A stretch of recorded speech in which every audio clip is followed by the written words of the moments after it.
Please join me in welcoming our final keynote speaker, Professor Walt.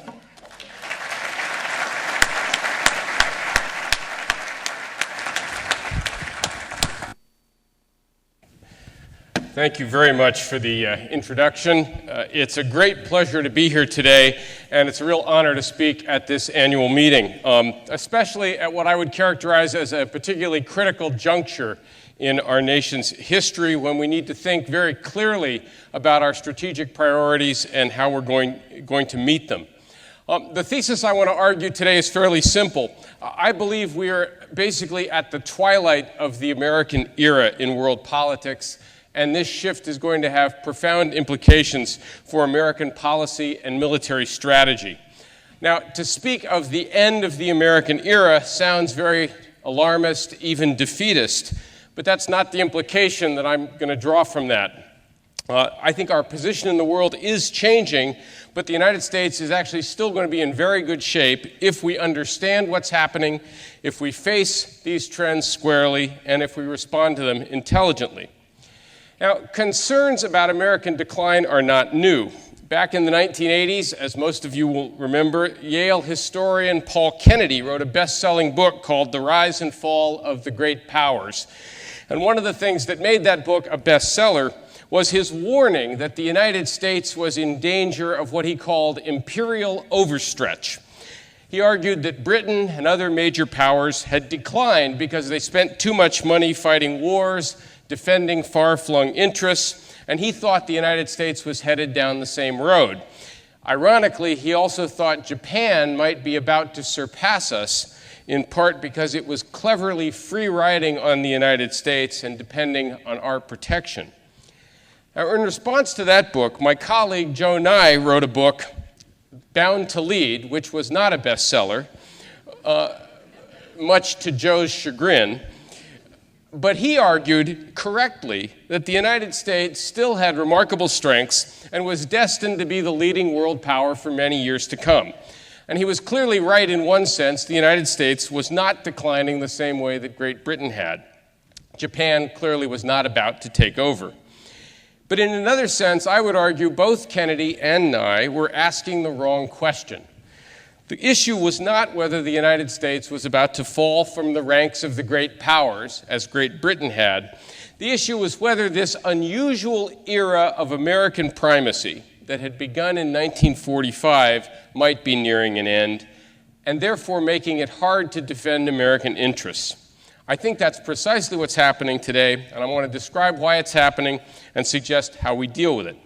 So to do that, I'm going to say a few words about what the key features of the American era were, explain why I think it's coming to a close, and then say what I think it implies for American foreign and defense policy. And the bottom line that I will get to is that we need to return to a grand strategy of an offshore balancer. And I'll explain what I mean by that a little later.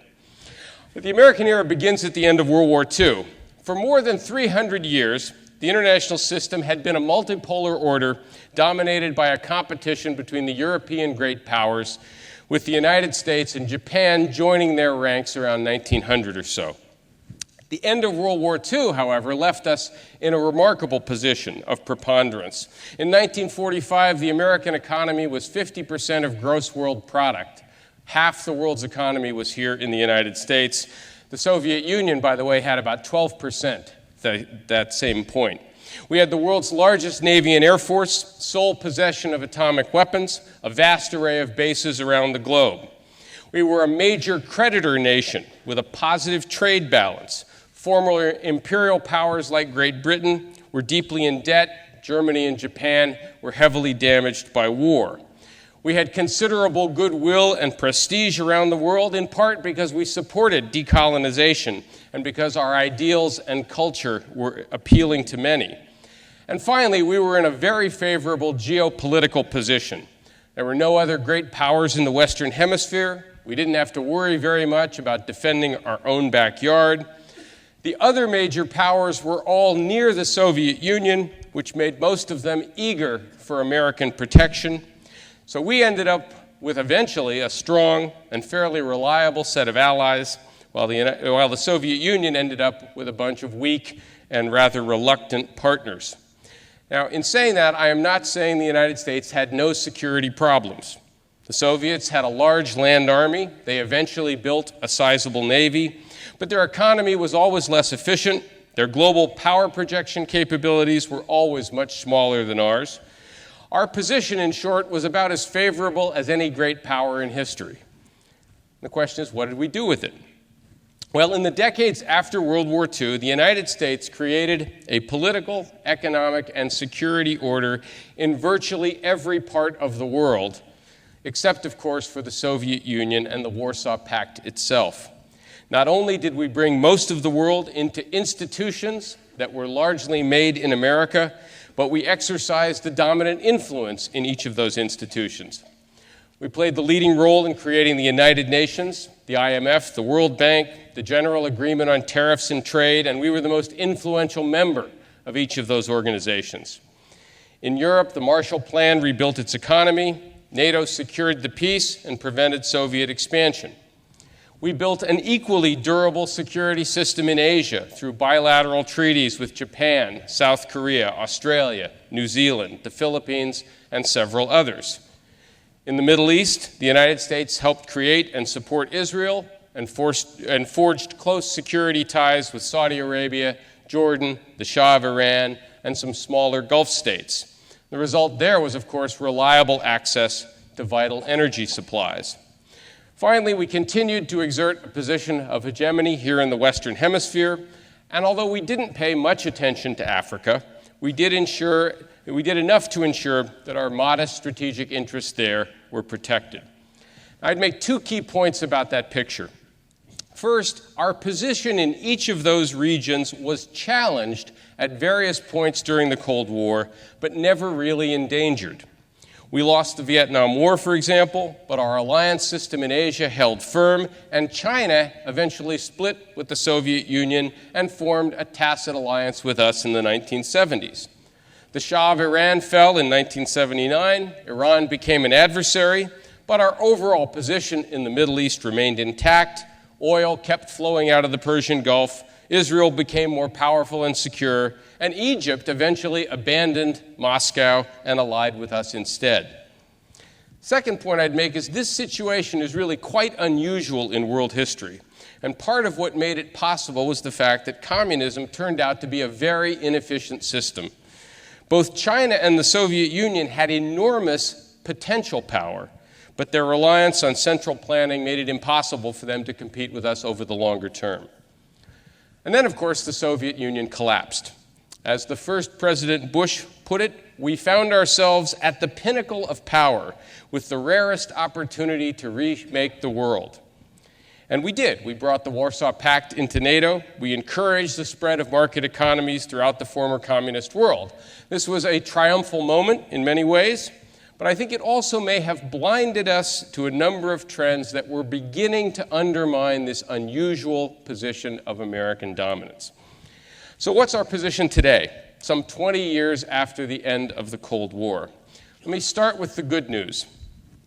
We're still the world's largest economy, not necessarily for much longer, but about 25% of gross world product is still the United States. In one sense, our overall security situation is vastly better than it was during the Cold War. In 1986, the United States and its allies together produced almost half of global military spending. Our various adversaries, all of our possible enemies, if you put them together, were about 40%. So we had a lead, but it wasn't an overwhelming lead. Today, the United States and its various allies produce about 70% of all defense spending in the world. If you lump together all of our possible potential adversaries, they total less than 15%. So in a very crude sense, our security position is probably better. We're still the main provider of global security. We're carrying most of the burden in Iraq and Afghanistan. We spend more than 4% of GDP on defense. Our NATO allies, an average of 1.7%, and it's going down, by the way. Japan spends about 1%, maybe less. That's going to be hard to sustain, too. And finally, we still think of ourselves, to quote Madeleine Albright, as the indispensable nation. In fact, we may have taken this a bit too far. We tend to see it as some sort of foreign policy victory whenever we get stuck handling some intractable foreign policy problem. And that, of course, brings me to the bad news. We are facing a significant long-term fiscal crisis. Beginning in 2001, we cut taxes and then fought two costly wars. Then we had a major financial meltdown, which required a massive federal bailout and stimulus package, leading to a budget deficit in 2009 of $1.6 trillion.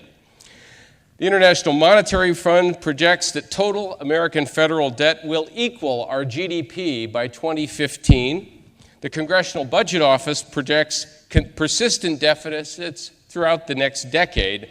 And ratings agencies like Moody's are now warning about a possible downgrading of our credit rating. Of course, the same problems exist at the state and local level, which means less money for roads, bridges, schools, law enforcement, and all of the other things that go into making a healthy society.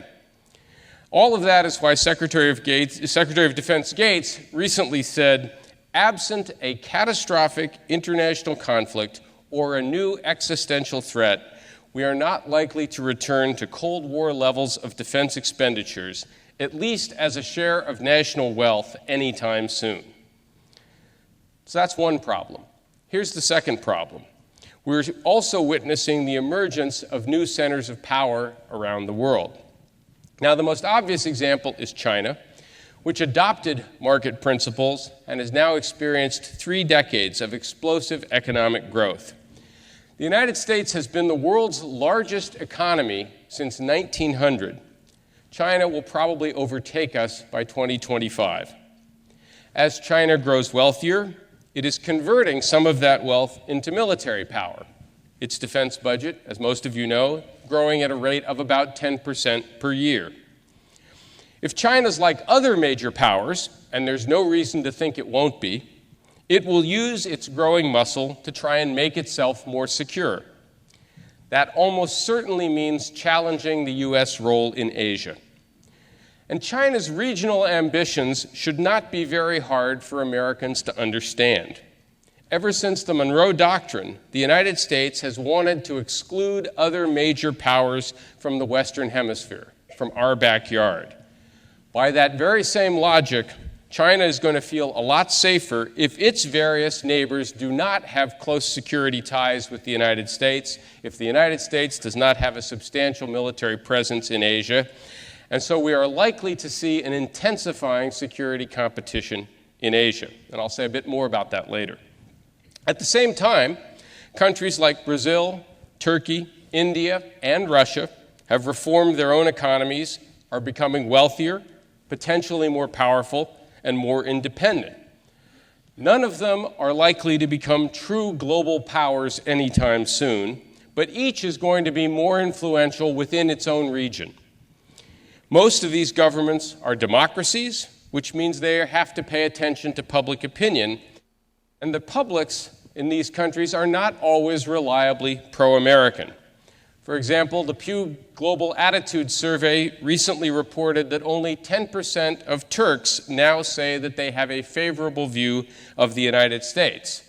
Bottom line here is we can expect these states to do some things that we aren't going to like very much, at least some of the time, and to be able to make it stick. They'll be able to operate autonomously on issues in their regions that they care about. Now, having said all that, I think it's important not to overstate these developments. The United States is still the world's strongest military power. Its economy is more diverse and technologically sophisticated than any other. The dollar is still the world's reserve currency. Many countries around the world remain eager for American protection.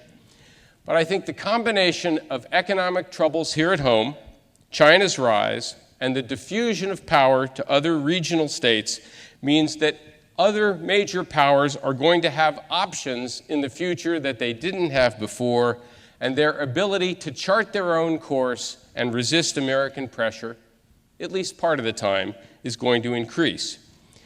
And what that means is that the era when the United States could create and lead a security order in virtually every part of the world is coming to an end. And I think you see signs of this nearly everywhere, but especially in the Middle East and Central Asia, which has been the main area of focus for the past decade or so. Let me just say a few words about that. We are now gradually drawing down in Iraq. I think we will have little influence on Iraqi politics in the years ahead. Iraq may even end up tilting slightly towards Iran, though that's not certain. But the point is, Iraq's political future will be charted by the Iraqis, not by the United States. We've been at war in Afghanistan for 10 years, but it's increasingly clear that we can't control political events there. And the real debate that's now emerging back here is whether we get out slowly or whether we get out quickly. And ultimately, Afghanistan's political fate will be determined by Afghanis, not by us. The Arab Spring caught us by surprise, and we aren't controlling events there either. In the future, a lot of Arab governments are going to be more responsive to popular sentiment than they have been in the past. And because the United States is still very unpopular in much of the Arab and Islamic world, our capacity to determine what will happen in any of those countries is quite limited. And here I want to draw a contrast between the situation we're in today and the situation the United States was in at the end of World War II. People sometimes talk about the need for some sort of Middle East Marshall Plan to help countries like Tunisia and Egypt make the transition to democracy. The Marshall Plan was $13 billion in 1948. It was all grant money, and it was 5% of U.S. GDP. If we did the equivalent today, it would mean investing something like $700 billion in helping Egypt and other Arab countries recover and develop. Nobody I know thinks we have that kind of money available. In fact, even at a smaller scale, you see this. In 1991, after the first Gulf War, the United States forgave $25 billion of Egyptian foreign debt. Today, after the Egyptian Revolution, we have offered $1 billion in loan forgiveness and $1 billion in loan guarantees. Hardly the same kind of investment there. Finally, it's been nearly 20 years since the signing of the Oslo Peace Accords, and U.S. efforts to negotiate a two-state solution between Israel and the Palestinians have been a complete failure. This conflict remains a huge problem for us in the region, but a viable two-state solution seems increasingly unlikely. All of the alternatives to that look a lot worse, and all of them, by the way, are going to cause further headaches for the United States. Now, I want to reiterate that this does not mean the United States is washed up, irrelevant, or about to fall from the ranks of the great powers. In fact, given that most European countries and Japan are facing even bigger challenges, including populations that are shrinking and aging while ours is not, our situation actually looks reasonably good. My point, though, is that the past 60 years were highly unusual. It's very rare for any single power, let alone a country that is only 5% of the world's population, to be able to create and lead a political, economic, and security order in almost every part of the world, and to do it simultaneously. So again, what's ending is not our position as the world's most powerful country. What is ending is the era where we could shape events almost everywhere. That leads to the obvious question, what do we do instead? Well, the first and most obvious point is that we need to set priorities, which in turn means thinking hard about grand strategy. When budgets are tight, it's important we spend the money wisely, and that begins by getting our commitments and priorities straight. Again, to quote Secretary Gates, we need to be honest with the President, with the Congress, with the American people. A smaller military, no matter how superb, will be able to go fewer places and do fewer things. And he then called for us to make, quote, conscious choices about the implications for U.S. security. Second, we need to remember what the American military is good at and what it is good for. The American military is very good at deterring major conventional aggression or at reversing it if it does occur. We successfully deterred Soviet expansion during the Cold War. We reversed Iraq's aggression in 1991 to preserve a balance of power in the Persian Gulf. Our naval and air presence in Asia has similar effects today, I would argue. And the value of this role should not be underestimated because it helps preserve great power peace and it helps preserve an open world economy. But as we've seen in Iraq and Afghanistan, the American military is also pretty good at removing some regimes from power. What it's not particularly good at is running other countries, particularly cultures that are very different from ours, where history has made them acutely hostile to foreign interference, where there are few democratic traditions, and where there are deep internal divisions. And by the way, we're not uniquely bad at that. There's nobody that's particularly good at running other countries with those qualities. So instead of focusing on counterinsurgency and nation building, our situation today calls for a return to a grand strategy of offshore balancing. This was our grand strategy during most of American history, even most of the 20th century. Offshore balancing seeks to preserve American hegemony in the Western Hemisphere and to maintain a balance of power in the key centers of industrial power in Europe and Asia, plus the oil-rich Persian Gulf. Those are the only areas, from a strategic perspective, that are really worth Americans fighting and dying for. Instead of trying to dominate those regions ourselves and control them, however, our first recourse should be to have allies uphold the balance of power themselves out of their own self-interest. Instead of letting them free ride on us, we should free ride whenever possible on them and intervene with our own forces, especially ground and air forces, only when the balance of power breaks down. For an offshore balancer, the greatest success is when you get others to fix some costly and intractable problem, not when you have to do it yourself. And how much effort you make depends on the importance of the stakes and, of course, the size of the threat. So to be a bit more specific, today, offshore balancing would minimize the American security commitment in Europe while remaining formally committed to NATO. Europe is wealthy, secure, and peaceful. It faces no security threats it can't handle on its own. I might add that forcing our NATO allies to shoulder the main burden in the campaign in Libya was a very good first step, because we will never get the Europeans to do more if the United States always insists on doing it all ourselves. Second, today the United States should be shifting its main strategic attention to Asia, both because Asia's economic importance is growing and because China is the only potential peer competitor out there. Now, the bad news is that China is a potentially much more serious competitor than the Soviet Union ever was. As I noted before, its economy will eventually be bigger than ours, which is something quite different. The Soviet economy was always substantially smaller. But moreover, unlike the Soviet Union, China depends on trade and on raw materials, including energy, from overseas, which means it will want to acquire the capacity to protect its own sea lines of communication and its access to raw materials. In the future, China is not likely to be just a land power. That's the bad news. The good news is that China's rising power and its regional ambitions are giving us plenty of eager alliance partners.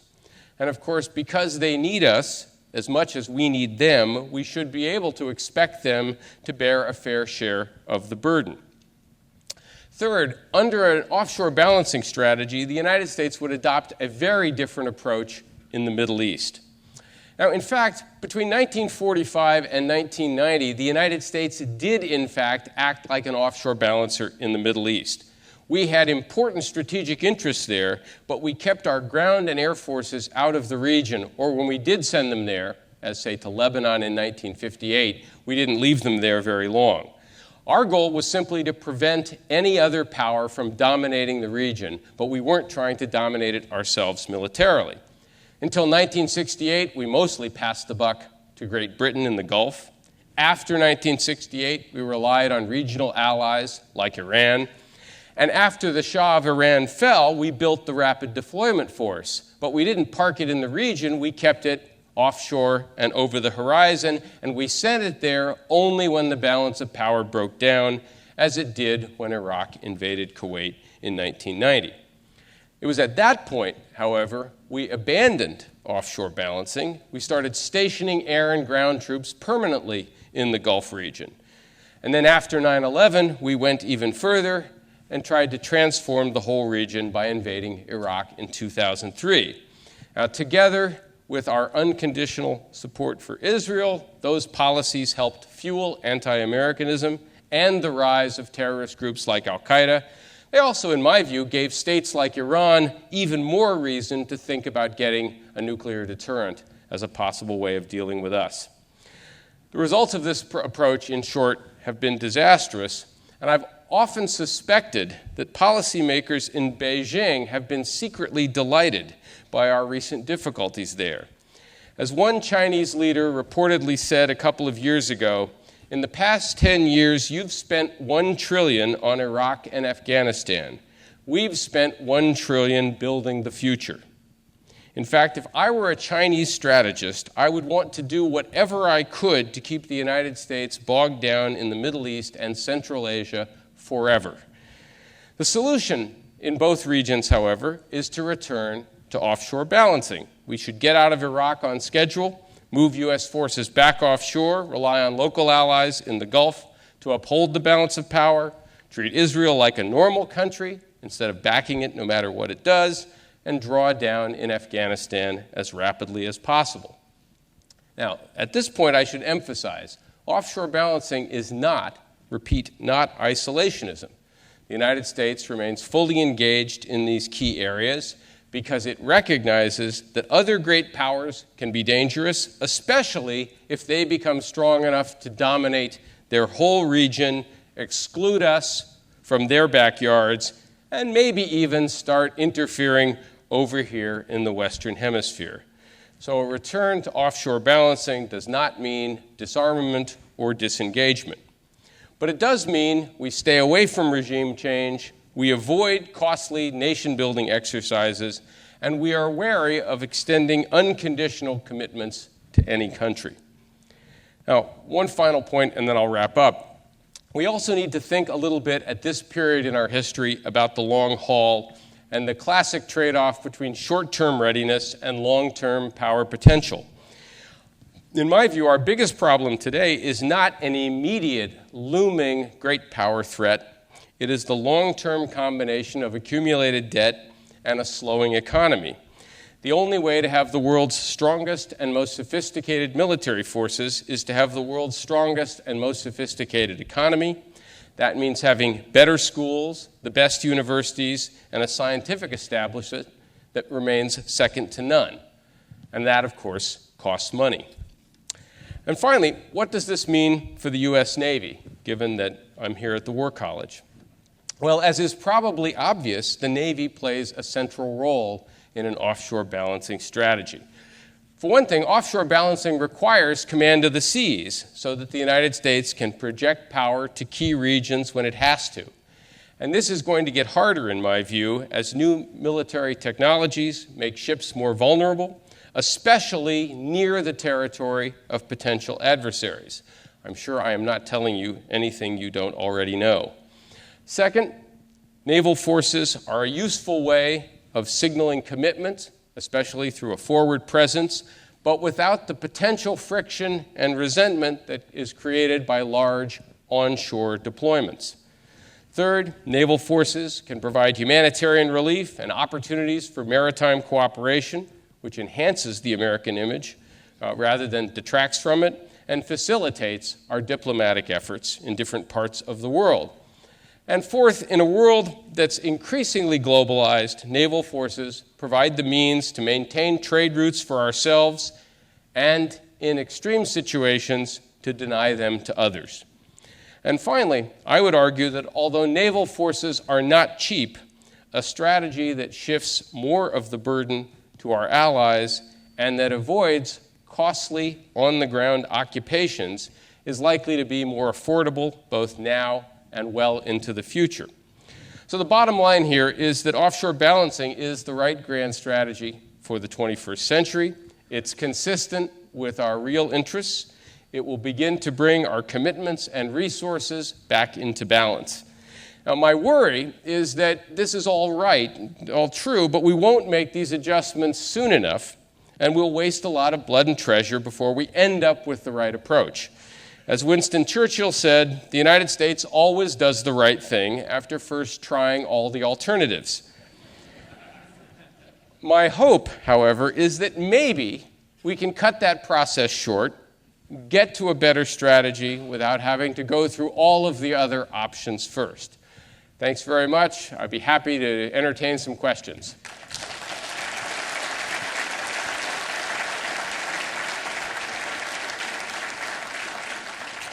I think the first hand I spotted was right there. That was an absolutely wonderful presentation. I have a question. You can stop there. I have to be nice to you. With respect to offshore balancing, I don't think there's a great deal of disagreement. However, with respect to timing and effectiveness, I am rather concerned about the Middle East. The Arab Spring, which took everybody surprise, has left the political system in that region in disarray. Virtually all of the countries have experienced some sort of uprising, with the exception so far of countries like Israel and Saudi Arabia. I think Saudi Arabia is really quaking and very concerned. It seems to me that, and the issue of Bahrain and the establishment of our military base there, I think is something that would be difficult to give up. What do you see as the outlook for offshore balancing, given the uncertainties in that region? How could we possibly just change our policy and go offshore without being involved? We have a situation in Libya that's highly uncertain, and we're not sure what our policy is there. And the same is true in Tunisia. Yemen is falling apart. That's the concern I have. What are your comments?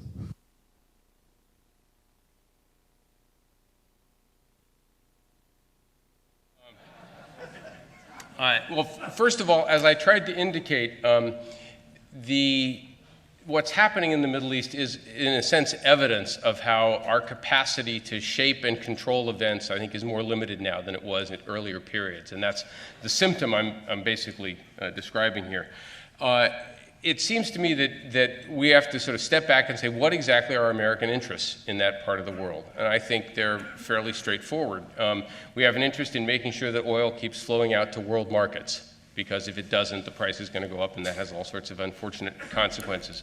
We have an interest in it not being a source of anti-American terrorism that comes and attacks us here at home. We have an interest in discouraging the spread of weapons of mass destruction, which right now focuses mostly on Iran. And in my view, we have a moral commitment to Israel's security. Those are the four big interests in the Middle East. I also think none of those interests require the United States to be able to militarily dominate the region or control it with ground forces, air forces. And if we try to do that, as we did in Iraq, it doesn't work very well. It just fuels all of the bad things that I just referred to. Makes countries like Iran think more seriously about a nuclear deterrent, so they don't have to worry about regime change. The good news is there are enough countries in the region who are worried about local security problems, including Iran, that various governments there still want to have a good relationship with us. If we weren't in Bahrain right now, I think we might be welcome in Abu Dhabi. I think we would certainly be welcome in Qatar, where we have a big air base already. So it's not like Bahrain is the only game in town.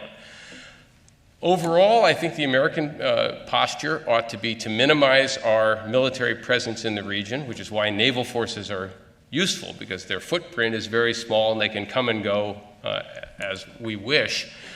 We should be supporting the political reform efforts. I think the Obama administration got this one right after a little bit of wobbling. But it is also going to be a bit of a balancing act, because there are going to be some places where there's a sharp trade-off between wanting to support a reform movement and our immediate short-term security interests.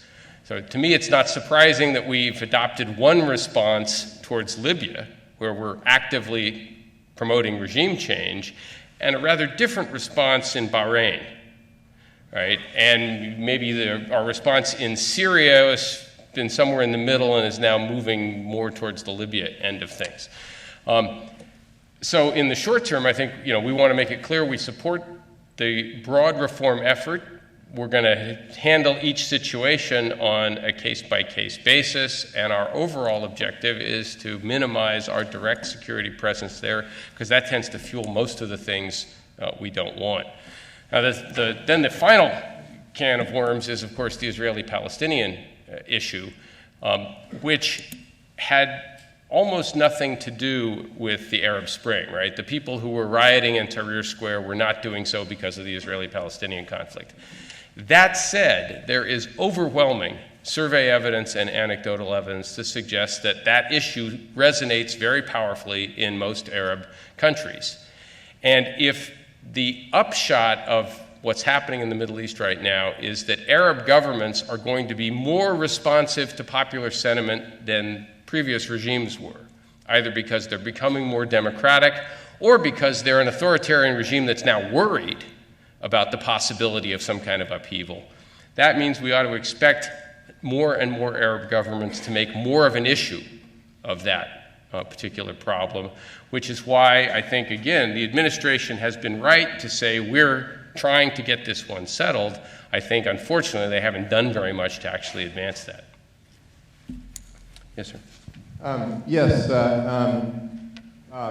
What will the results, both internally and externally, be if there's a relatively severe recession in China in, say, the next 3 to 6 years? Now, I'm not asking you to predict whether there will be a recession. I'm asking you to take the perspective that there will be a recession. And if there is, what will the effects be? Their inflation problem doesn't necessarily appear manageable. Right. I am not a China expert, right? I don't spend my time studying it, but on the assumption, I'll basically make the point is I don't think we know. It would clearly be a big problem for them because much of the legitimacy of the Communist Party over the last 20 or 30 years has been based on delivering consistent high levels of economic growth. All right, so, and therefore, growth at the rate of 4% is a problem for them if the population's been accustomed to 10% and that's been allowing them to buy off lots of things. So I think that inevitably causes problems for the Chinese leadership and would force them to make various adjustments.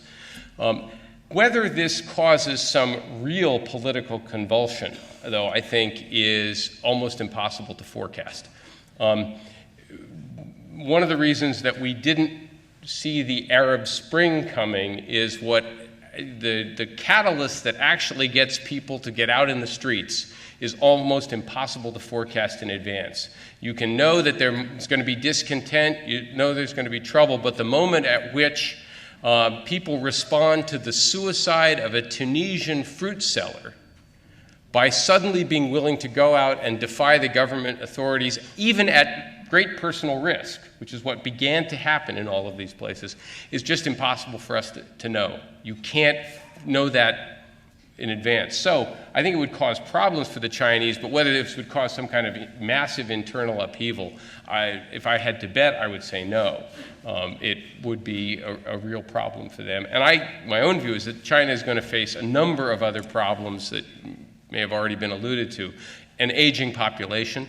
The one-child policy means that there's a big demographic bulge that's now getting quite old. So they're going to be supporting a large number of retirees on a relatively small or somewhat smaller productive base. And second, I believe the environmental consequences of very rapid, unconstrained development without a lot of internal accountability is also going to be a drag.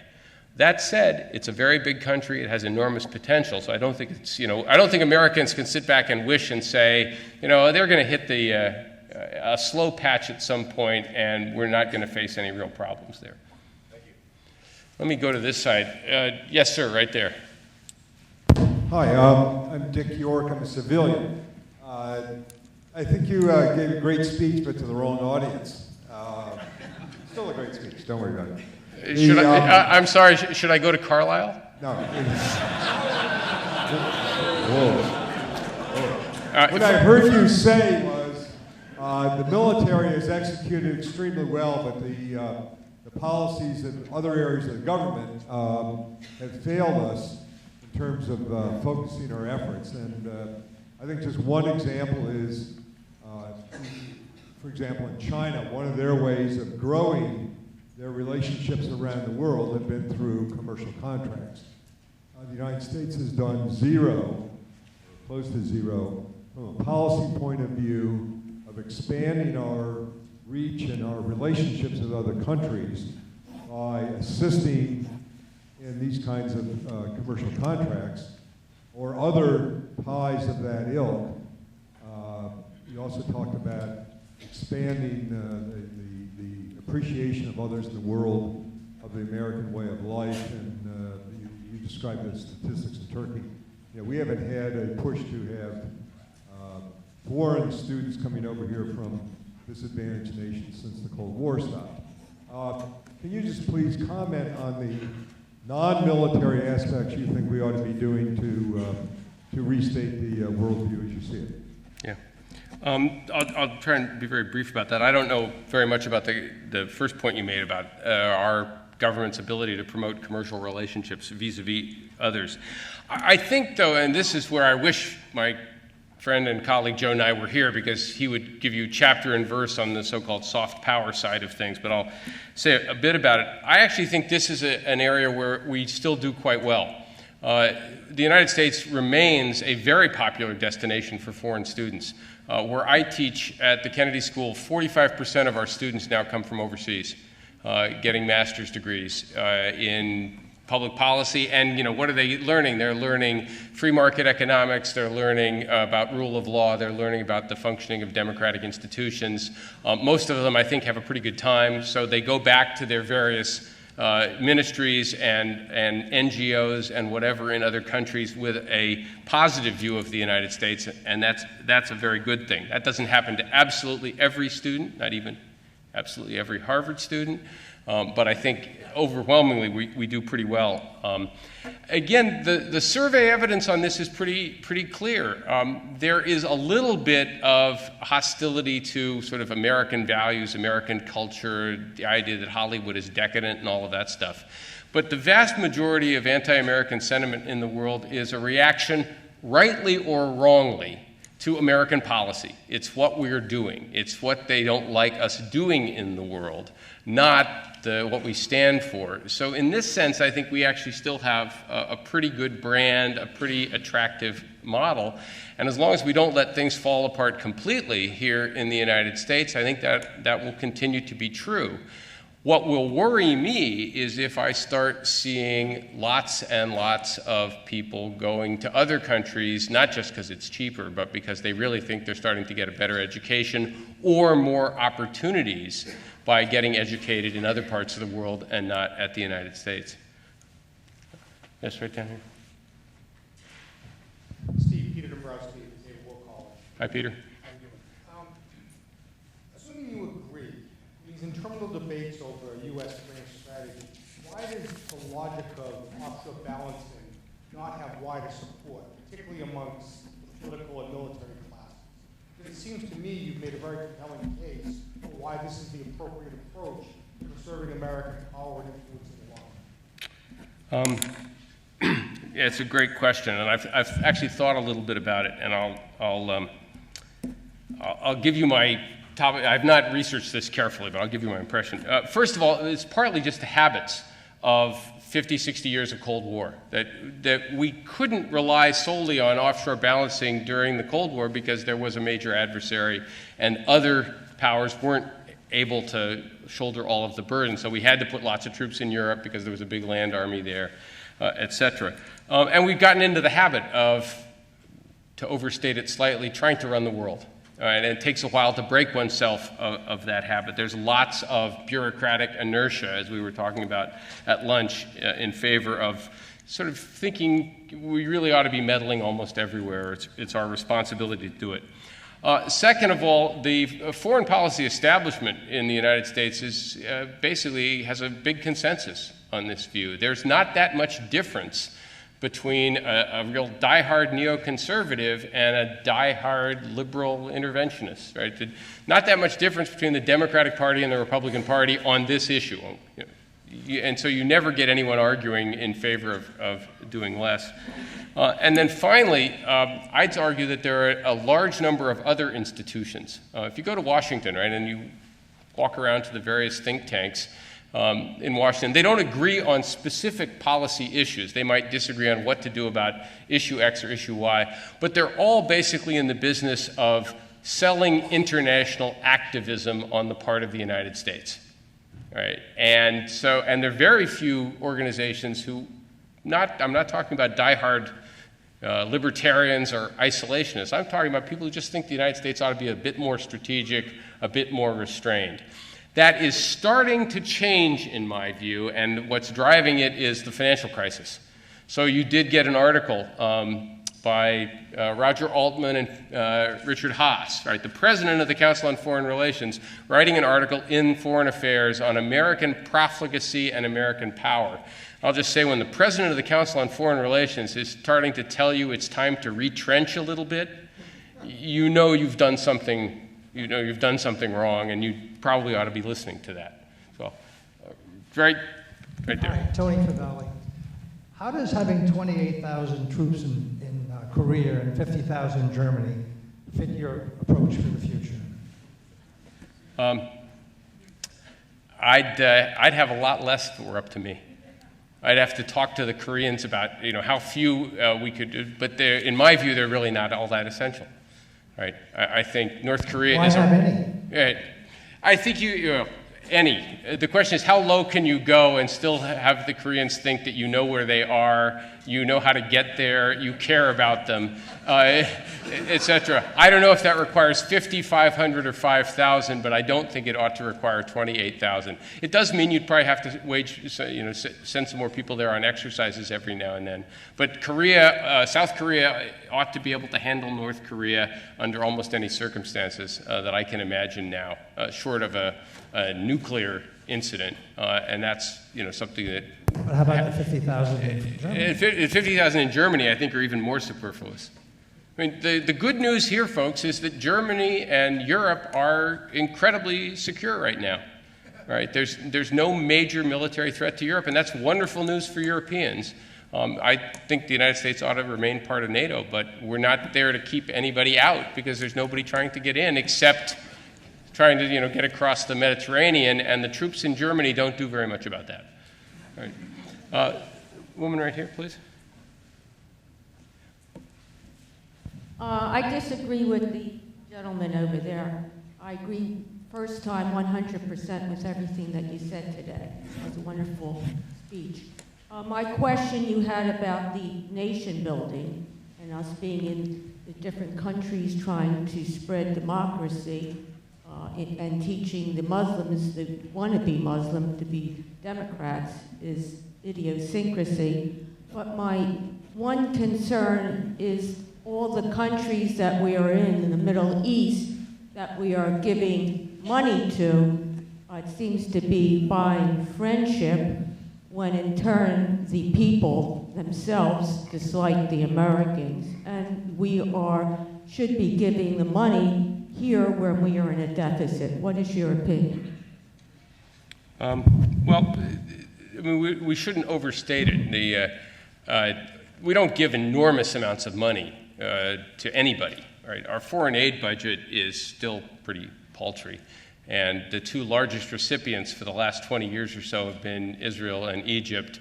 But even those amounts are not enormous. So if we cut the foreign aid budget to zero, it wouldn't save us very much. It wouldn't close the deficit. We spend far more money. I think the total foreign aid budget is $20 billion or so, and we're spending $100 billion a year on military operations in Afghanistan. So that's the magnitude of the issue. Your basic point, though, is right, though. What we're doing is we're getting support from some of these governments, right? The government of Jordan, and certainly from the Mubarak government in Egypt, was in part we were buying their cooperation on issues we cared about by providing them with various amounts of assistance. But this doesn't do very much to affect the attitudes of individual Egyptians. And that works as long as those governments remain intact. But as we're now seeing in the Egyptian case, it starts to fray once you have more popular sentiment playing a role in politics. as the first questioner spoke to this, the only other point I would make is that if this is indeed a sort of revolutionary moment in the Middle East, history, I think, tells us that revolutionary moments are not resolved quickly. All right, so the French Revolution begins in 1789, and it's 10 years later that you get Napoleon. The Bolshevik Revolution is 1917. They have to fight a civil war lasting till 1920 or so before that's ultimately resolved. You could say the same thing about many other revolutions as well. So in my view, we're still in the early stages of this upheaval that's taking place in the Arab world, and we're not going to know what final form it really takes for years, it would be my guess, and maybe many years. All the way in the back. Okay, and I'm told this is the last question, so it's going to be a great one. Good afternoon, sir. John Hooper with the Naval War College down in Washington, D.C. I agreed with everything you said in your statement, in your presentation. That was terrific. But I am concerned about something, and I am seeking your position on it. I am a huge prophet of Karl von Clausewitz, and particularly his trinity, of the people, the government, and the military, and the influence of all three of those factors in the application of American power around the world. One thing I did not hear you speak about, nor do I hear much conversation about in the last 5 to 10 years, is that there is a huge demographic transformation occurring in this country right now that I think is going to impact your position. We are receiving a huge influx of people into this country who settle here and have no interest in becoming American citizens. I think that situation is such that those people are not going to understand what American influence, strategic influence is around the world, nor do they have an interest in projecting American influence around the world. Your thoughts on that, sir? Yeah, I guess I'm going to be a little bit skeptical about the assertion. I'd have to see some very hard numbers about the so-called influx of people coming to the United States who have no interest in being American citizens. I think there's certainly been an influx of people coming to the United States, both legally and illegally. The impression I have gotten, and this is not something I'm an expert on, is that the vast majority of them would like to become citizens, and once given the opportunity, they do. And then they tend to follow exactly the path of previous waves of immigration, all of which have been resisted by the people who are already here, and all of which ultimately worked out. Right? So the single largest influx of immigrants in American history were Germans in the 19th century, and this caused all sorts of headaches and lots of people thinking that, oh my God, we can't let them in because, they're not Anglo-Saxons, and some of them are, God forbid, Catholic. And of course, they've all become remarkably valuable members of the American community. So I guess I still believe the American melting pot works pretty well, and I'd have to be shown numbers suggesting that the proportion of people coming here with no intention of ever joining the society as full citizens was really rising in some dramatic way.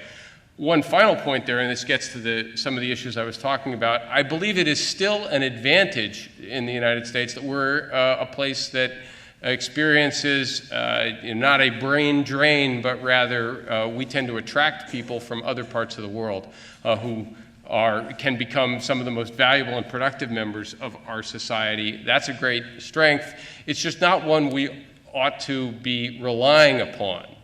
We want to be able to train sort of, homegrown engineers, homegrown entrepreneurs, homegrown mathematicians, et cetera, and not just rely upon importing them from other societies because it happens to be pretty nice to live here. Thank you very much. It was lots of fun.